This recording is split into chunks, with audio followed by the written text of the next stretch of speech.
This is a 1971 Honda CL175 Scrambler. I think it's a K5, if I remember right. K5 Scrambler. I'm not into all those K0 to K5 numbers. I'm not a big Honda nerd about that yet. So we bought this from a guy that runs his own repair shop.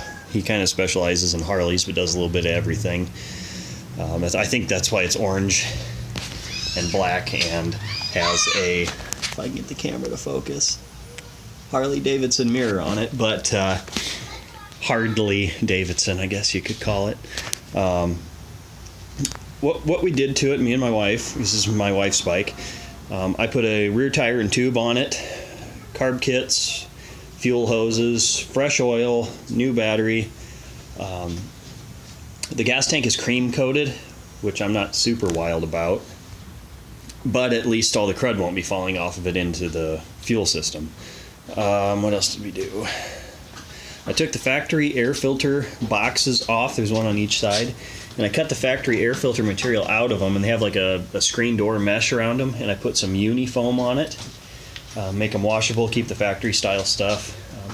And this bike's a little rough around the edges. It's been repainted, but pretty amateurly. It's got dents and dings in it. The kickstart needs a new spring. The forks are a little twisted and they need seals, and I'll probably just take those fork gaiters off. It's just got an IRC front tire on it. That was like that when we bought it. I think this is a Kenda rear tire that I put on it. Yeah. You like it, bud? Hi. Yeah. The kids really like it. I snuck Hi. in. Yeah, you did. Did you not even know? I noticed. This has a hole in it, but overall it's a pretty good survivor bike. You know, it wasn't super well taken care of. The paint job isn't the best, but it's a bike to learn on. It's a bike that we can take our time and fix up as we go if we want to.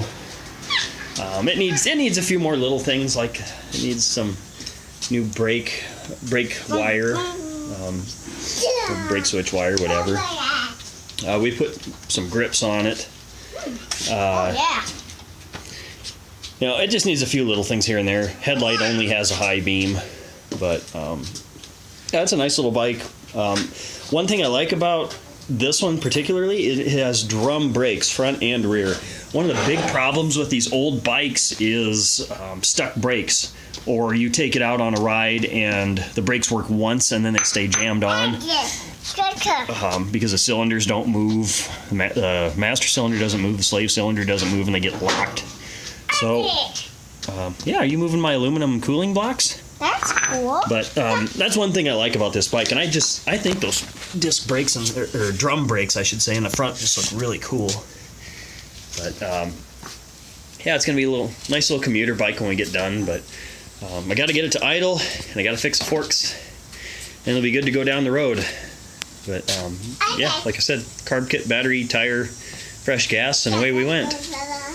One thing I'm really impressed with on this bike is the factory seat pan is not rusted. That's another big thing on these old bikes. Those usually go to pieces. Bikes sit out, foam gets soaked, rust from the inside out. So that's kind of nice. But yeah, I'll probably post a little video of me riding it when it's completely done. I've got one of me riding it now, but it's not idling right, and it was running only on one cylinder for a while. It did do a little cleanup of the timing and the points and stuff, but yeah, it's a nice little bike. We're having fun with it.